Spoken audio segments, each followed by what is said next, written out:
Okay, today we're going to talk about how the brain needs an environment to be successful. So, I mean, we all need a good environment to be successful, of course. Our brain likes routine and familiarity, and I have this picture of a New Balance shoe here because I'm going to tell a story about how these shoes made me more successful, and how um, that power that someone else gave me made me feel more capable. And so we need the right equipment. So, of course, in a race, we need really good shoes. And so in high school, early high school, I was a runner. I probably didn't know any different between good shoes, bad shoes, how that looked, what that meant. Um, I had no idea because I'd never had a good pair of long distance running shoes. Of course, spikes. You need all these different kinds of shoes to do that. Different types of races, right?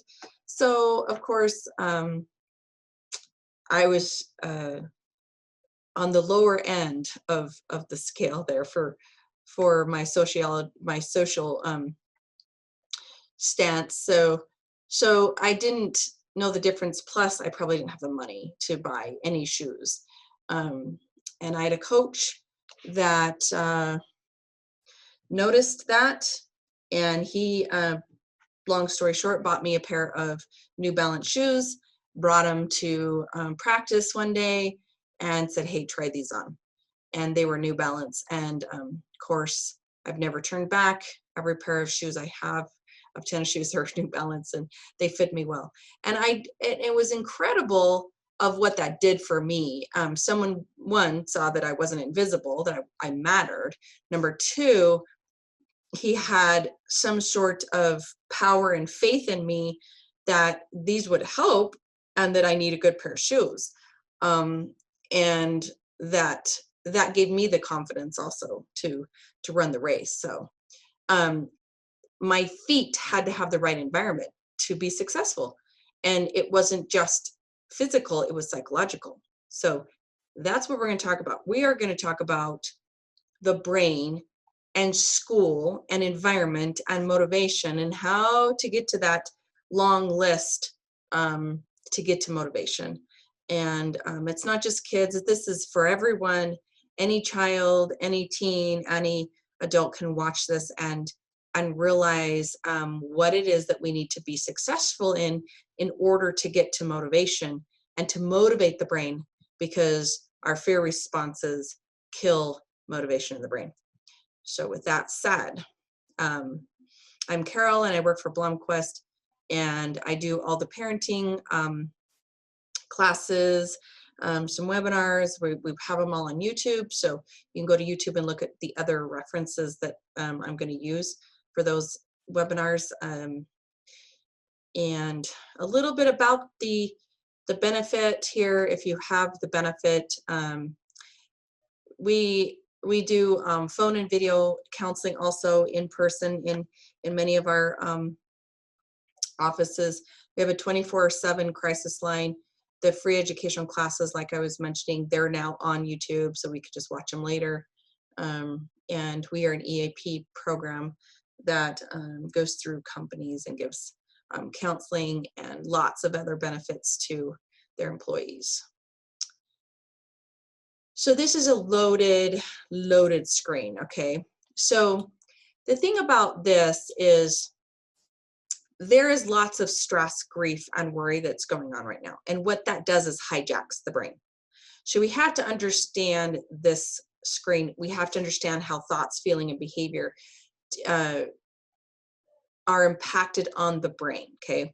So we always have thoughts that come in. We have millions and millions of processes of how that works, and feelings that come in next because of the thought process. And then we have the behavior. So in between thoughts and feelings there, we have lots of self-talks, we might have a physiological a physical reaction. We might have, you know, that's what our fight and flight, that's what adrenal, we call it, right? Our adrenal gland kicks in, because that's why it's called adrenal. Our adrenal gland kicks in and sends cortisol to our body. And cortisol hijacks the brain. It says, danger, danger, danger, you're going to die right now. Fear this, fear that. And then we come up with a story. And then we go into fight, flight, or freeze. So that is where we leave our frontal lobes, our right and left, you know, frontal cortex, and go into the midbrain. And the midbrain is where the back of the brain here is where our fight, flight, or freeze sits.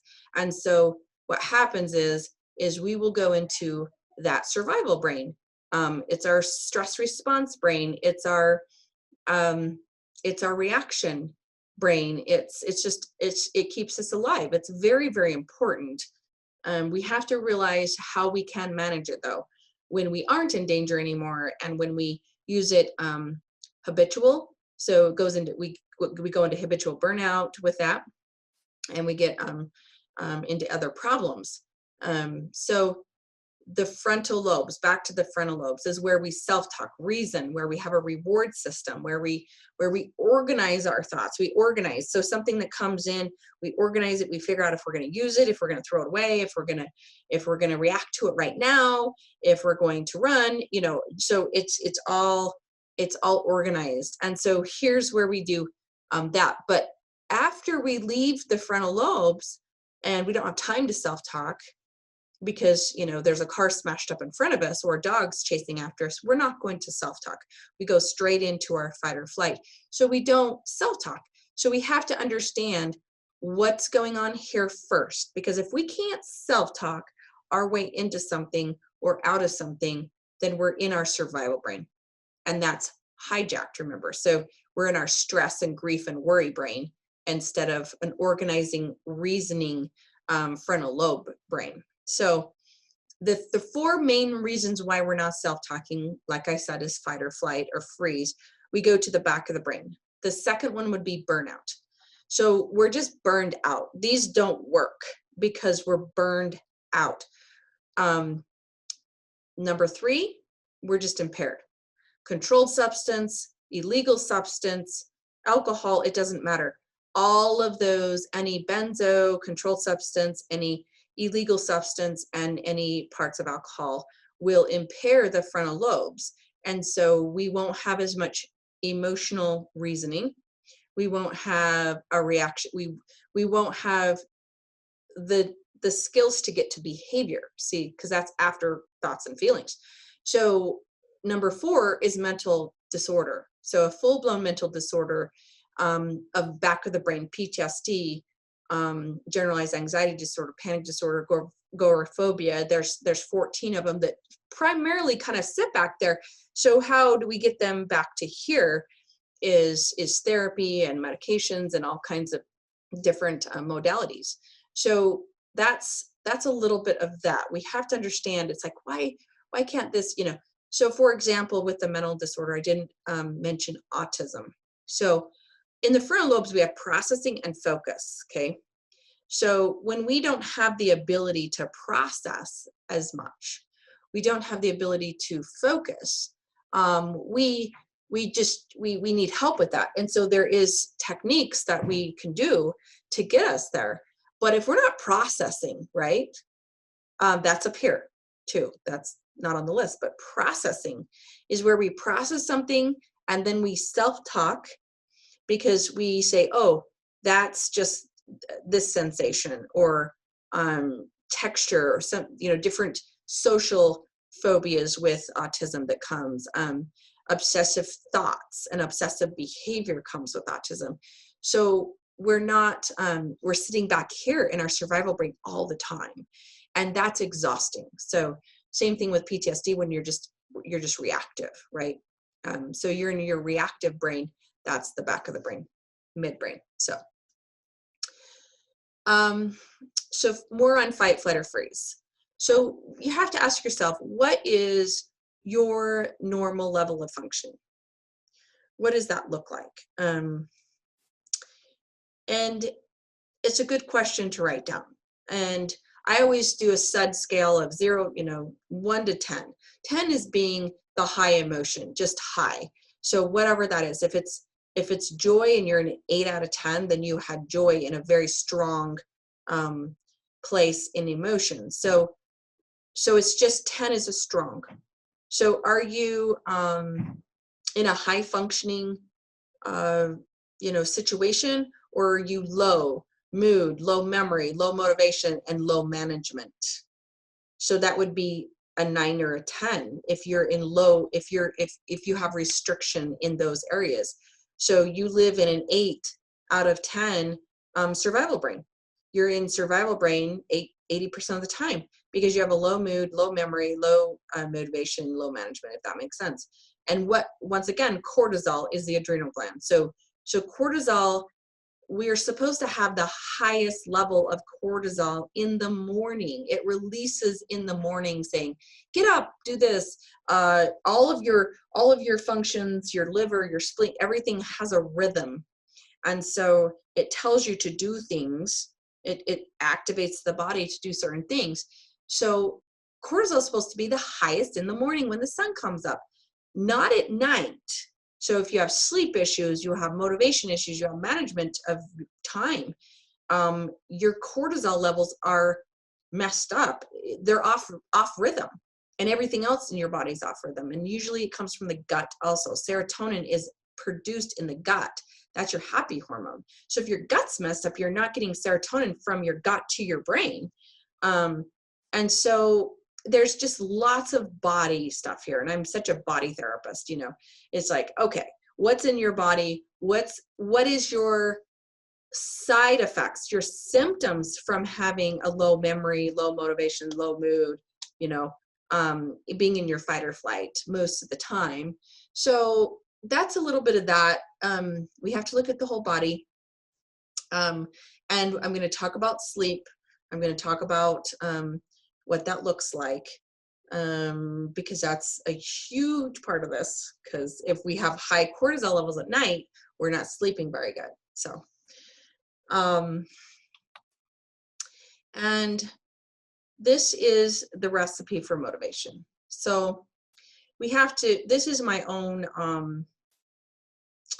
collaboration of several things and a couple books. So the delaying gratification and self-discipline part, the self-discipline and balance, is from a book called The Road Less Traveled. And I have all the books referenced in the back of this PowerPoint, and I always have all referenced. And any PowerPoint that's on YouTube, there's lots of books that reference each one of these also.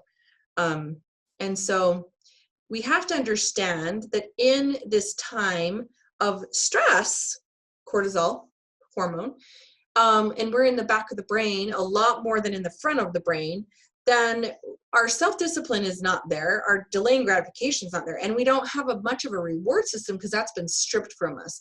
So we have to understand these steps. I mean, we are in grief and loss. So when we're in grief and loss, our physical, mental, social, emotional, and spiritual balance becomes off. It just, and COVID's added to that. So here's self-discipline. We have to understand first is balance. And I'm going to have this handout separate if sent out with the PowerPoint. So self-discipline. What is self-discipline? If you want to look up the Marshmallow Study, and it talks about self-discipline and delaying gratification.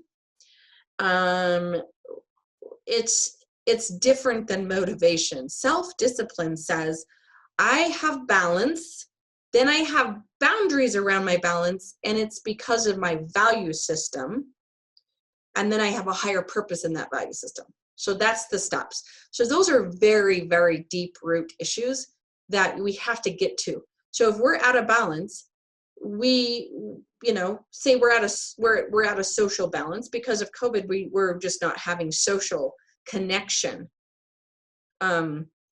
So how do you get back balanced in that?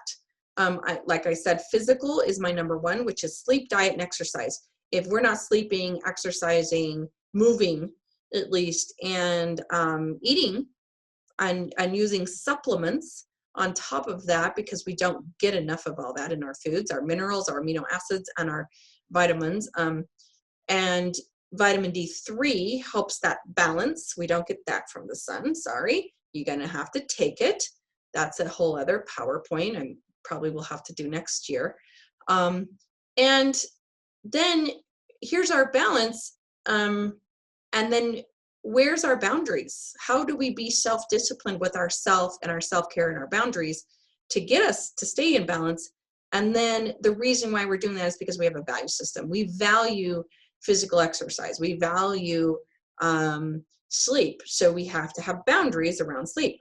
And so then the higher purpose is really deep. It's like, here's my real higher purpose in that. Well, because I have a long-term goal of this, or I have something to get to. The reason why you go on vacation, the reason why you spend your time, energy, money doing something, okay? And then delayed gratification. That is just management, managing impulses, self-control, taking back power, pain before pleasure, okay? And the biggest one that is really the most depleted that I find in practice is the reward system. So we call a reward system like, you know, gaming, Netflix series, those are all avoidances. They're not a reward system. So a 10-minute to 2-hour distraction is a reward system, something that you got this done, so you get this. We usually don't write it down. I've had such success with adults, especially, you know, doing a 10-minute activity and saying, okay, if I get this much sleep and I go to bed on time and I turn off the TV by this, I'm going to pay myself this amount of money every week.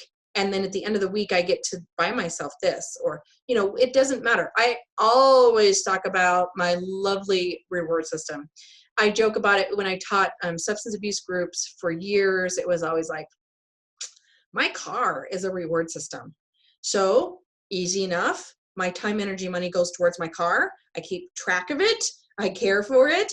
I have an automatic, you know, car wash, you know, subscription, so I can completely clean my car anytime I want. And I love scheduling it. It's in my planner.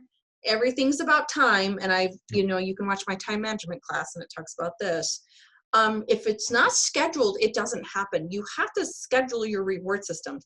And it's not you eat your dinner and you get a dessert. Well, maybe it is, right? And so the child chooses the dessert.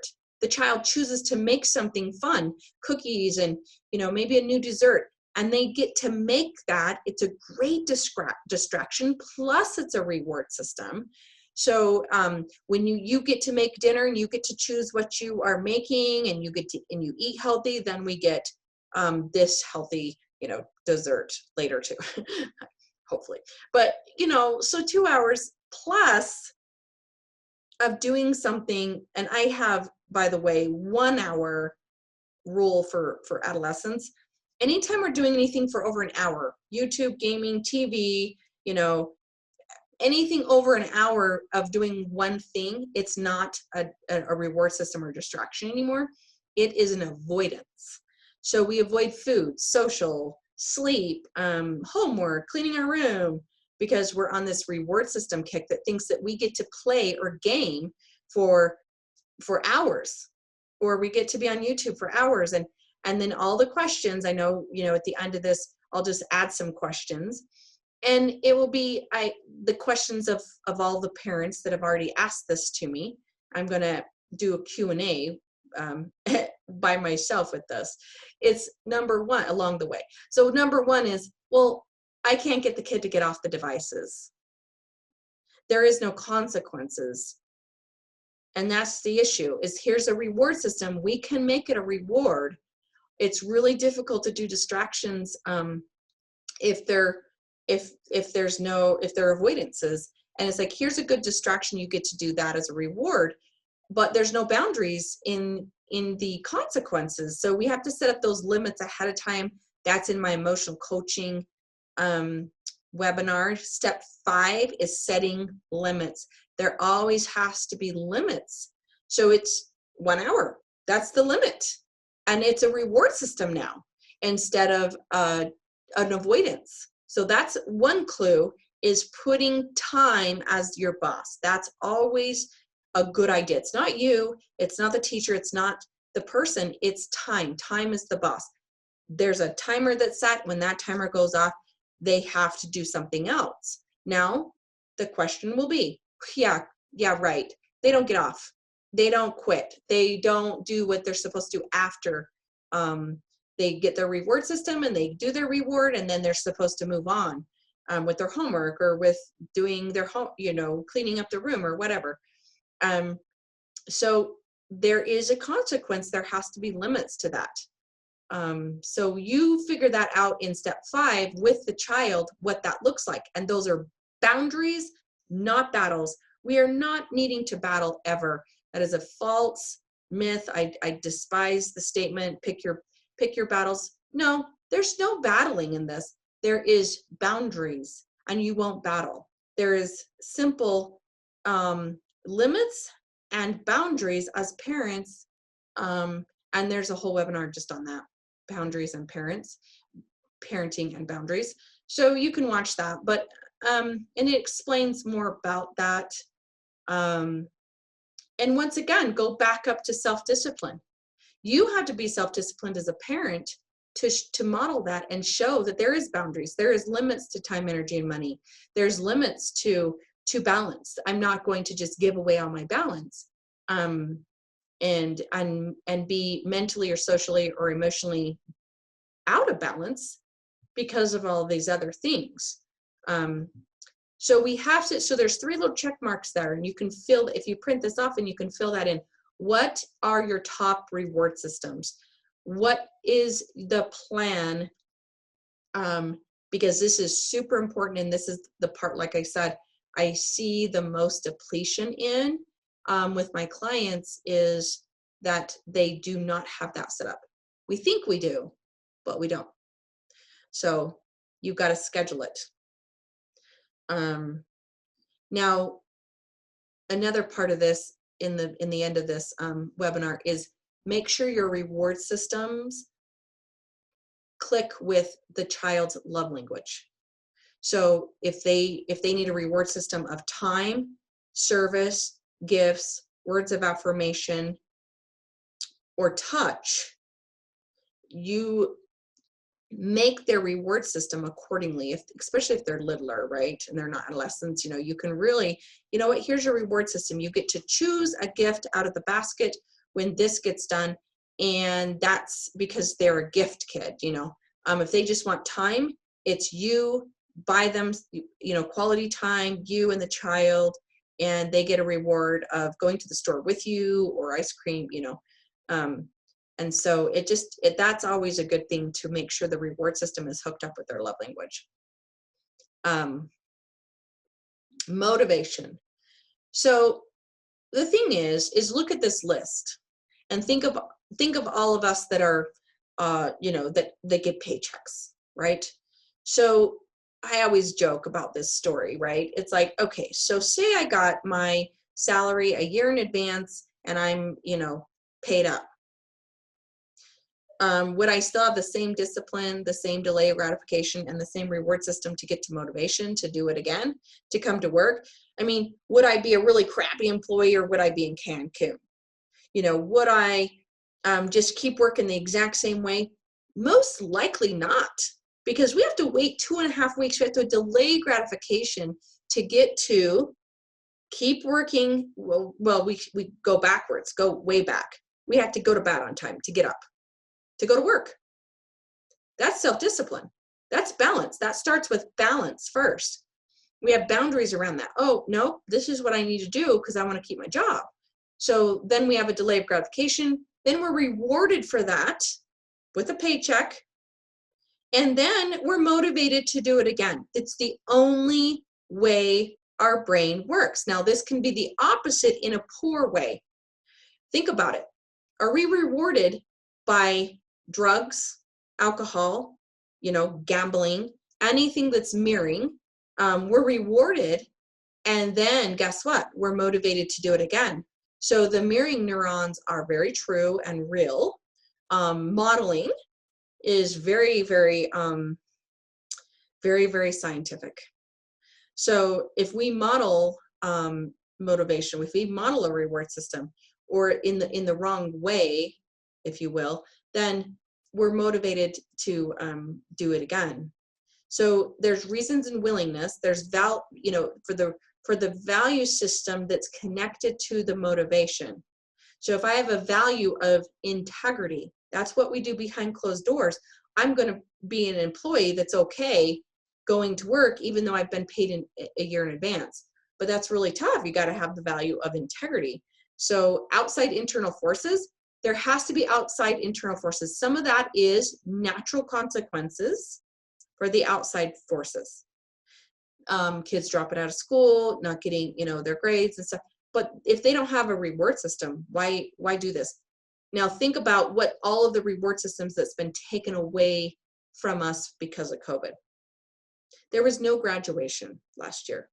I saw so many kids grieving, so many parents grieving for their children. 13 years of school, and what did we get? We didn't even get to celebrate hardly. We didn't get field day. There's so many things because schools shut down. So everything at the end of the year that we've worked so hard for, even just for 1 year, was done. We didn't get it. And then all summer, we get to just chill and okay. And then now here we're going into it again of not going back to school, some of us, or some of us being online, and some of us being in person, but very limited social interaction, which is our reward system for kids. It's connection. Our brain likes the reward system of connection. So the internal and outside forces cause us to be motivated sometimes, but it has to be internal too. 50-50 is what I believe. And so it's like, and so how do you get your teenager or your kiddo to have internal forces when it comes to school? So we're going to have to understand what the brain's doing though. And once again, we've got to get the brain out of burnout so we can have self-talk that says internal forces are worth it. I think I'll get caught up over the Christmas break. I mean, and that is starting over with the self-discipline, delayed gratification, reward system. And you've got to show this list to your kiddos. And you've got to say, let's come up with the reward system. What is it that you're going to get or do when you get every one assignment done, or every, one class caught up, or you work on your room for 10 minutes and you do an organization distraction, is what I call it. It's a very good it's an intervention of distraction on the brain. And once again, you only need 10 minutes to get there, to calm the brain. You only need 10 minutes to get your mind off the urge to do something or to use something. So it's do or use. So in my substance abuse classes, it's like, what's your 10-minute distraction when you want to use whatever substance it is that they were on? So you have to repeat this. So it has to be repeated. The motivation, when we get to motivation, it has to be repeated. So you'll go back up to self-discipline. So it's a cycle. It's a circle. It's, I'd like to put it in a big cycle and a circle too. But that's why the arrows, you got to go back up to self-discipline, okay? So my 5 R's over here, these are just my favorite R words. I have favorite P words. I have favorite, so R's. Okay, so routine. What does that mean? Balance. All the self-discipline has to do these 5 first R's: routine, responsibility, and reassurance. So we have to have a fixed program. Okay, there has to be a fixed program. Our brain likes routine. If you want to stimulate the other part of the brain, then use your left hand for a while. That's out of routine. So there is, more to it. But the basics is our brain likes a fixed program. Responsibility. I have a duty. That's a value system of responsibility. I have a duty, and then the other part of that, like I said, deeper, is integrity. So I have a responsibility. And reassurance. So this is the problem, is reassurance. How do we reassure our kids' fears when they're unseen and unknown? Because the definition of stress that I give out, that's very condensed from lots of books and lots of, is the fear of the unknown. That's it. 4 words. Stress is the fear of the unknown. So how do you reassure something that's unknown and unseen? Now, we've had 8 months of knowing a little more now and seeing a little more. But at the beginning of all this, or anything that we do, there's lots of unseens and unknowns. So when someone all of a sudden is diagnosed with cancer, there's lots and lots of unknowns and unseens. How do you reassure that? How do you just say, oh, you'll be fine, the chemo's gonna work, you're not gonna die, you're gonna be okay? How do you not grieve and loss that? It's grief and loss. So how do we not do that? Because there's so many fears that are unseen. And then somehow, what do we do to get reassurance? The opposite is powerless, okay? So what happens is we have to gain power. And those are all my P words in a different webinar. But so power, because powerless is pressure, perfectionism, and powerless is just not where we want to be. And pressure is opposite of reassurance. So all those are opposite. So where are our fears? So we sit in the fears. I sit with a child's fears.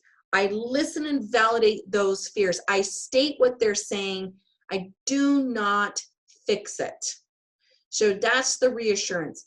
It's just sitting in someone's space. That's true empathy. And that is in my emotional intelligence classes.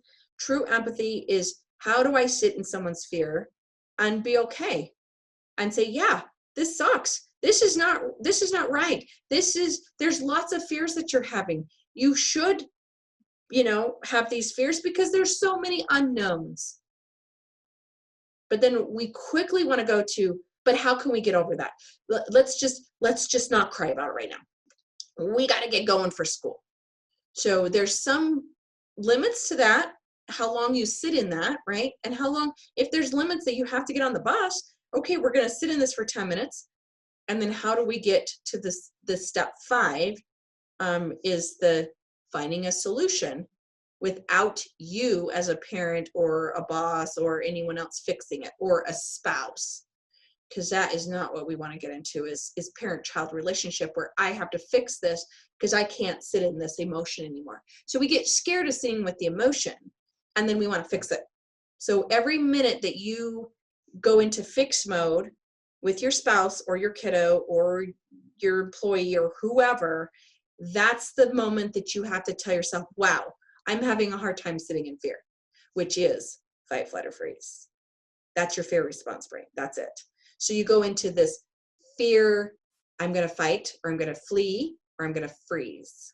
So you will do one of those 3 things, because that's exactly scientific of what you will do in the brain. Now, if you have past trauma of those fears, it's going to be more heightened. So you have to deal with the trauma. So reward, schedule it, talked about that. Resiliency. So resiliency takes time. So as the brain says, oh, I get a reward. Oh, I get a paycheck. Oh, I got to pay my bills. Oh, I'm going to go on vacation. 6 years longer. People live 6 years longer that plan and go on vacation every year, that have a planned vacation scheduled. So guess what my reward system has been, and everybody else's? No travel, no rewards, no vacation. You've got to go on them anyways. You've got to figure something out and get creative. And that takes time.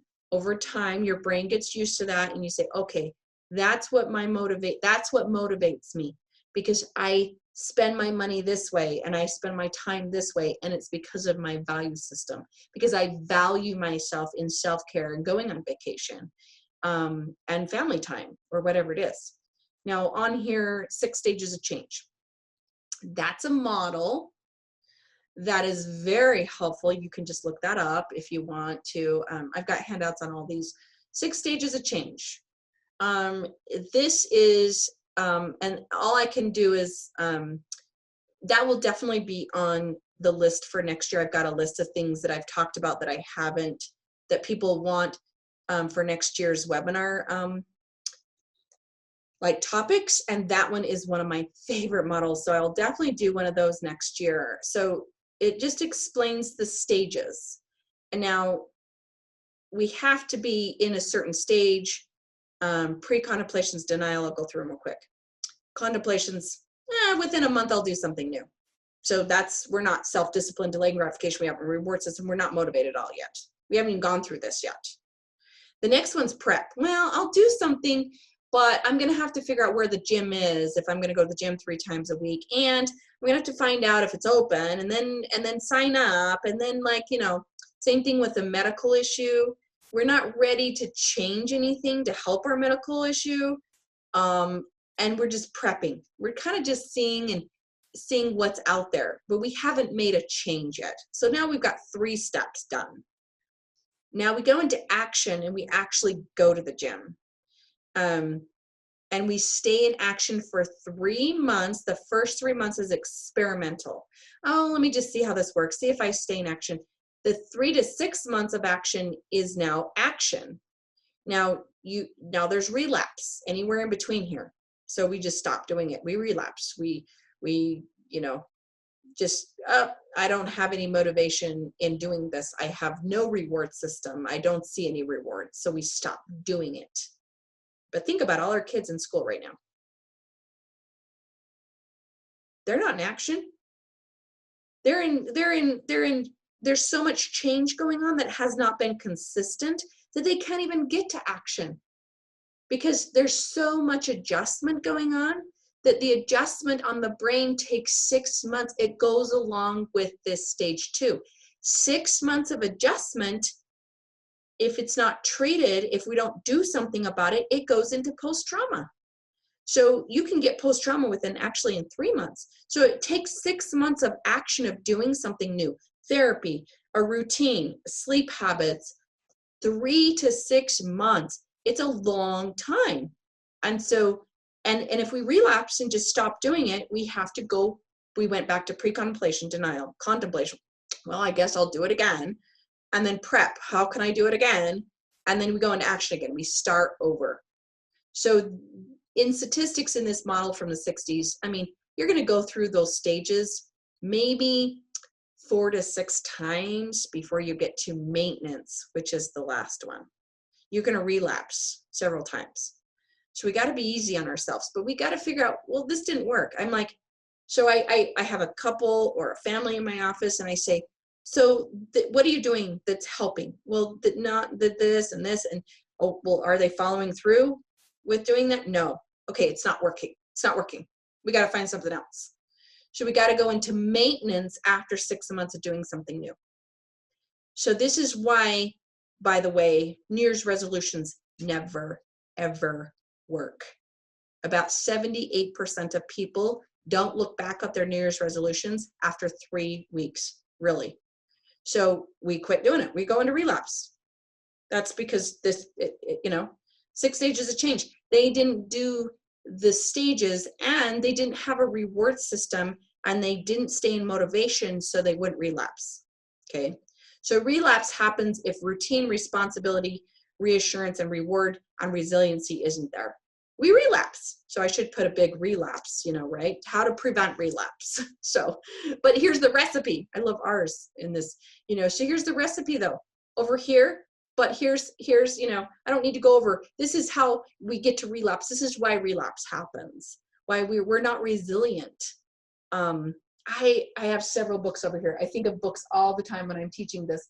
And one of my old-time favorite books is How to Raise a Self-Reliant Child, and Love and Logic's How to Raise a Responsible Child. So responsibility is number 2 in the R's up there. You have to teach a child responsibility. And those are all great books. And Love and Logic's, I have a whole webinar on that. So moving on. So here's a little bit more. I've already talked about this. Routine, responsibility, resilience, reward, reassurance, I mean. So instilling hope. So 3 to 6 months of action, 6 stages of change. We have to instill hope by telling the story. how do we instill hope? How do we do that? We have to have it, we have to believe it in ourselves. But how do we instill hope? That's a question that, you know, maybe we can write down. How do I instill hope as a therapist, as a clinical and family certified family life educator? How do I instill hope that families can make it and do better? I instill power first, then hope comes later. So I talked about setting up your reward system with your child love language. I kind of went over this slide ahead of time. So that's this. Model emotions with empathy. Yep, I think I went over everything. Routine, time together, fixed program. Okay, so now we're into balance, okay? Because here's the balance of that first being self-disciplined. You have to be balanced. So here's a little bit of what you have to be balanced in. There's a 25, 25, 25, 25%. So look at this and say, okay, where am I out of balance? Mentally, socially, emotionally, spiritually, and physically. So like I said, sleep's number one. So we're going to talk about that. But the next step is burnout. So this is just a slide about what the stages are in burnout. So burnout, you know, is that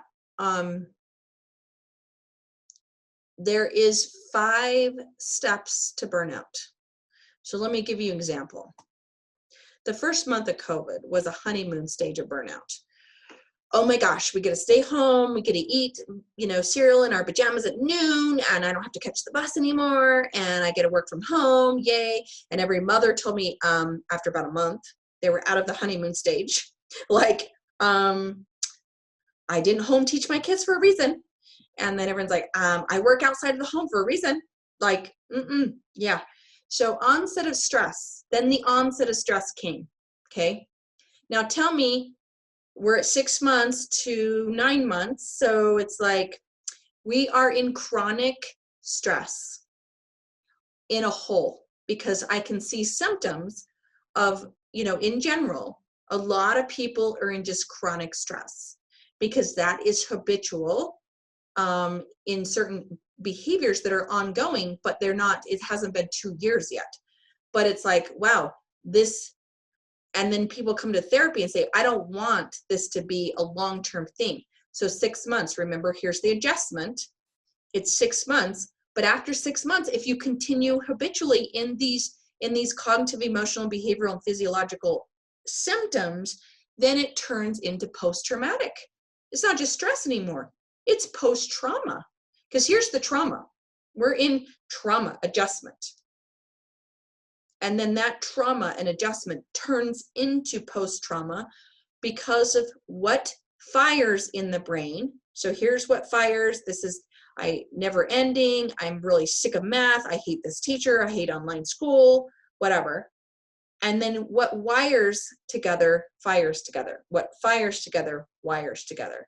So when we have a wiring, after 6 months of doing chronic stress, we've now wired our brain together, and that is what has to be unwired. And I call it unlearned chemicals. So everything is stored as an emotional chemical in our body. So when those need to be unlearned and unwired, that's therapy, that's mind dumping, that's mindfulness, that's lots of things that I'm going to go over in a few minutes on how to get out of this. So chronic stress is where we're at. It's been that long. We're in over 6 months. So look at the list and see what the reactions are of burnout. We have short-term memory problems. We judge, you know, things. We have racing thoughts, rigid thinking, focus on the negative. Those are all thinking errors. We are irritable. We're confused. We're anxious. We're hopeless. We're numb. We want to be numb. We have sleep habits disturb us again. We can't listen very good. We withdraw. And aggressive. So think about, you know, I would say 75% of my adolescents that I treat, or your adolescents or anyone's, is having all of what I just described. And then we have physiological, increased stomach problems, nausea, dizzy, headaches, aches and pains, difficulty breathing. Adults have, decreased libido. It's like, wow, it also sounds like heart attack. So you got to make sure that these physiological and cognitive are not, dementia, because that's the top one. I always joke about it. After 2 days of not sleeping, you're going to have dementia symptoms of the top cognitive impairments. You can't focus, and we're like, oh, my kid's ADHD. No, they're not. They're in burnout. Okay. Because if all of a sudden came on and they can't focus as much and they feel hopeless and they're aggressive and they're not sleeping, well, that's part of this. Okay. Screen burnout, I'm not going to go over all of this, but it's just a little bit of an additive slide here. During an in-person conversation, the brain focuses partly on the words being spoken, but it also derives additional meaning from dozens and dozens of nonverbal cues, which is about 92%. So 3% is all that additional non-verbal cues. So can virtual, therapy work? Well, yeah, because I can see them. But on the phone, I'm only going to get about 3 or 4% of the nonverbal cues because of the way the voice is, or I can't tell if someone's fidgeting or they're smiling, or I can tell in their tone of voice a little bit. But yeah, facing someone is so much less work on the brain. So that's what is happening also in burnout. So we're doing so much virtual stuff. Between, activities and yoga, I have someone doing yoga on virtual, which is fine. It's better than nothing. And then, to school, all the way even piano lessons is virtual. So we're trying to be as normal as possible, and we are getting creative, which is awesome.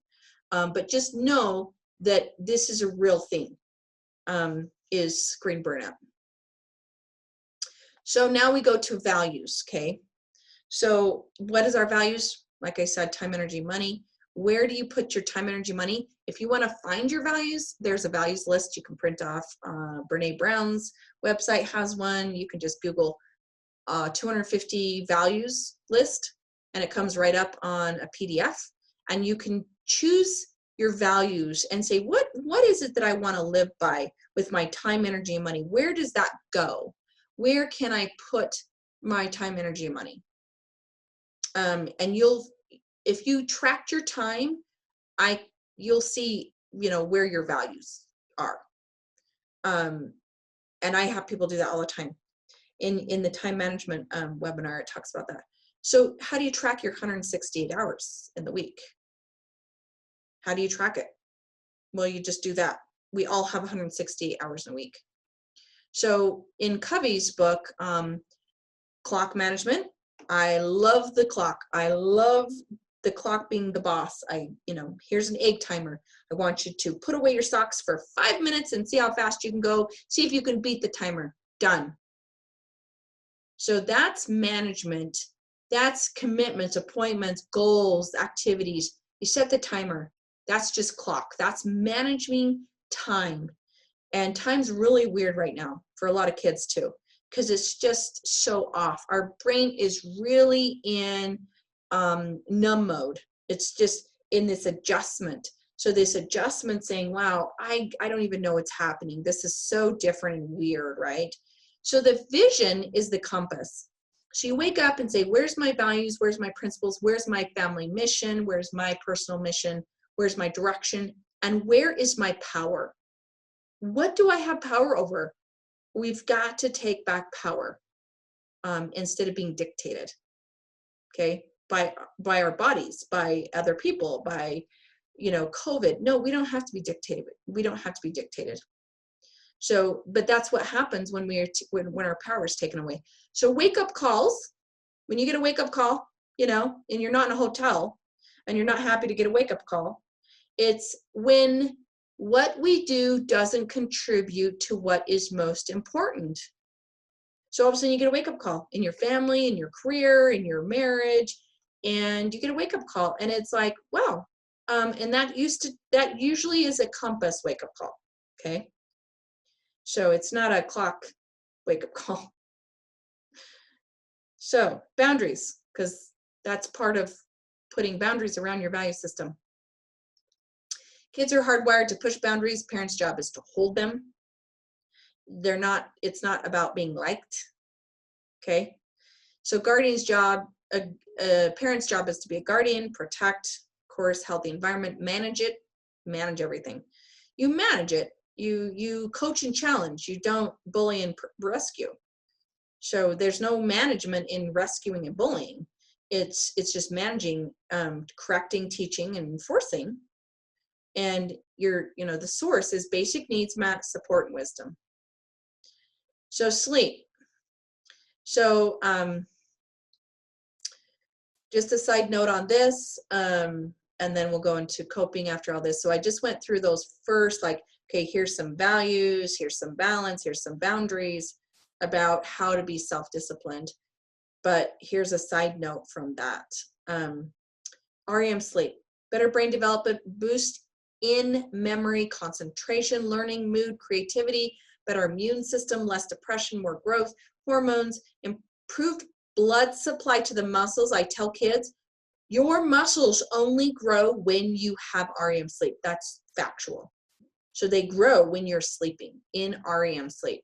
Reduces heart disease, stroke, actually have a higher educational level when kids are actually getting REM sleep. So REM sleep is one thing. Getting 7 hours of sleep that's restless is one thing. We need those cycles. That's why I have parents supplements. Parents put kids on supplements. Parents are on supplements in magnesium at night. Like I said, the vitamin D3. If we don't have vitamin D3, we don't produce our own melatonin. So we don't have enough for the nighttime because our cortisol, once again, hijacks all of that. Hijacks our serotonin, hijacks our melatonin, so hijacks all those hormones. So we want to calm the adrenal glands at night. There's lots of things to do that with. Magnesium at night is one of them. GABA, GABA is one of them. So if we need this much sleep, and 7 out of 10 high school kids aren't getting 8 to 10 hours of sleep, which statistically, really, it's 8.5 for adults from Penn State and more like 9.5 for teens. So 7 out of 10 kids are not getting REM sleep. And they're not getting enough sleep. So that means they're not getting enough cycles. So this is why we have burnout. This is why we have low concentration. This is why we have lots of other issues. I mean, look at the list. Your memory, your concentration, your mood, your creativity, your immune system. So your growth hormones. I mean, literally. So if we're not getting sleep, and it's like, okay, how do I get my teen to sleep? Yeah, a little bit of therapy. I do, teach all that. So, and then here's some bedtime hygiene. So of course, okay, sleep hygiene. Just have a routine. Electronics off 1 hour before bed. So hyper sleep is on YouTube. I have kids and adults use this to fall asleep and to stay asleep with. It's a low grade sound. It's not white noise. It's not music. It's just good background noise because you need all 5 senses to be present up here instead of being back here ruminating, right, about worry, which happens at night, which sends cortisol. So if you're not getting the cycle, that's what, remember, cortisol comes when you worry. So when do we worry? Nighttime. So avoiding caffeine, of course, reducing naps in the day. So the 20-minute rule is that you got to get out of bed if you are in your bed awake more than 20 minutes. So in the middle of the night, if you can't fall asleep, that's why I have kids. I say, do you have a little alarm clock in your room that doesn't have blue light, or a clock? So we put a clock in the room so we know what time it is, and you got to get out of your bed. We don't read in the bed. We don't mind dump in the bed. We don't journal in the bed. We don't do our homework in our bed. We only sleep in our bed. So if you need to get out of it to do an activity for 10 minutes, then we got to get out of the bed. We can't, so you read outside of the bed, you journal outside of the bed, and magnesium is what I talked about. Citrate is the best kind, and calm for a powder form of citrate. So citrate's just a good absorbing one. There's different kinds of magnesium. That's why Epsom salt is magnesium. It's a mineral that soaks in the, so always put Epsom salt in the tub when you're, at nighttime. So here's your how to clean up your environment. This is the other part of an intervention, I call it, right? So I talked about a distraction that's 10 minutes. We add cleaning up your environment to that. You pick a drawer, you pick your room, you pick a closet, you pick to organize and clean out something. Like I organized last night when I got my sewing machine out because I had to sew a little bit, and it just felt so good because I just took a minute to organize first. So I got all my spools, I put them in order of color, I just organized, and some of them were all unwound, and so I put on so I could see what colors I have. That was all. I took a minute first to clean up my environment so my brain can say, okay, now let's do this little project instead of being chaotic. My desk, your car, remember, I love my car clean, so I go and clean it. That makes my environment for my brain to actually work better, actually. So you look at these environment, and there's 9 areas, basic areas that you pick and you clean up. So your relationships, your spirituality, your work, your networks, your financial. If you're messed up in the financial, and you don't know where your bills are, and you're not organized in that, it's going to lead to a lot of other resentment and other issues. So nature, clean up your environment. Nature, get in nature, spend time in nature. So that's what that means. And then mindfulness. These are all coping mechanisms to help burnout, to help you get to motivation in all ways. So mindfulness has to be practiced. Once again, 2 to 10 minute distraction when you want to take a break from an urge to use or to, get on YouTube when you're supposed to be doing your homework. You got to have a sticky note that says, okay, I need a break. I need a distraction. So you get up right then and you go do 10 jumping jacks and you come back. 4 square breathing, tracer coloring, and recording your feelings is different than mind dumping. Okay. Recording is different. Mind dumping is dumping and then getting rid of it. Okay. So room scan, 5 senses again. I skipped one, focus point. So this is where you hold a pen 6 inches away from your face. I renamed it as focus point. It's called something else, but so you just focus and point. Focus and then point. Focus. So 3 seconds here and 3 seconds at the wall. 3 seconds here, 3 seconds to the wall. And immediately it activates your good nervous system. That's the calming nervous system. You want to activate your vagus nerve because the adrenal gland is all burned out, and your automatic nervous system is burned out. So we got to calm the good part of the nervous system. So worry bag, I call it, is a bag that is a mad bag, is a sad bag, is a happy bag. And you go to the dollar store and you put everything in that bag that you need to take places with you. So in the car, if you're going somewhere, there's something in that bag for that kiddo or you to use when you are having panic, or so you take back power, right? So, I'm going to get into that bag and have a 10-minute distraction with Play-Doh, with a squeeze ball, with a piece of candy. So all your 5 senses have to be in that worry bag, okay? And there's some sites there. Freemindfulness.org is one of my favorites. It says download MP3, so you don't have to have your kiddo that has a smartphone or whatever. You can just have MP3s downloaded, and then they can play those guided imageries. And here's some highly effective families. This is what we do to connect.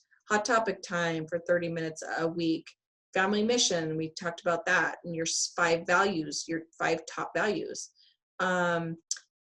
boss time, I talked about like, okay, here's the timer and you can be the boss of that, you know, using the timer. Mandatory family fun, I call, you know, family dinner, cleaning up your environment. Talked about that, and your balance, just getting balanced in your home.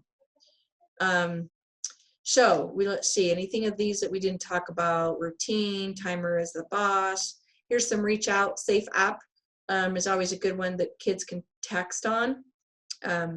Domestic violence, we have a lot more irritability going on abuse and domestic violence. And I just did the bullying one last week on sibling bullying. So if you're having some bullying going on inside the house, watch that one. We won't talk about it. We're out of time. So improve balance, mindfulness, logic and emotion together. That's the wise mind. That's your frontal lobes. How do you get to self-talk? Finding a safe place. That's just, you know, creating a safe place is what it is. How do we, so we can do an imagery around that. We can just find a place for the kid to sit that's a safe place, not in their room, not on their bed.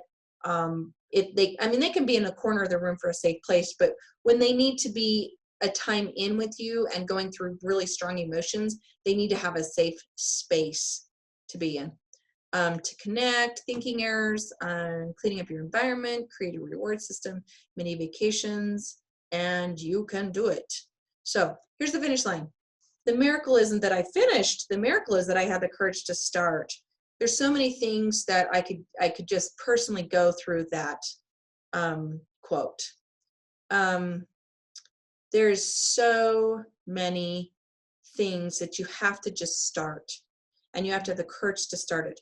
When you don't have sometimes the skills, the fear takes over, motivation's killed, but that's the opposite of courage. So courage has to be established. There's lots of books on that. My favorite one is basically The Gifts of Imperfection, Daring Greatly by Brene Brown, Braving the Wilderness by Brene Brown. So how to get courage and brave the wilderness to belong and be loved where you are. This little YouTube, watch this down here on the bottom of this screen.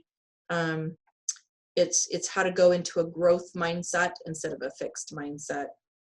It's a good little tip there with YouTube video. It's a TED Talk. So here's some references: Gifts of Imperfection, Parenting, Love and Logics, 7 Habits, that's Covey's Habits of Highly Effective People and Families. Time to Take Action on Burnout, that was it's a good article. The Road Less Traveled, I talked about. Brainstorm, Dan Siegel's in my top 5 authors, and he talks about the purpose and power of the teenage brain. I did a whole webinar on that. It's called How to Start the School Year Out Right, and that was done in August, and it's on that book, Brainstorm. So it's super good. Sleep Foundation, you can go up to articles about that, how to keep them on schedule. This is also just to have the break from Christmas to New Year's.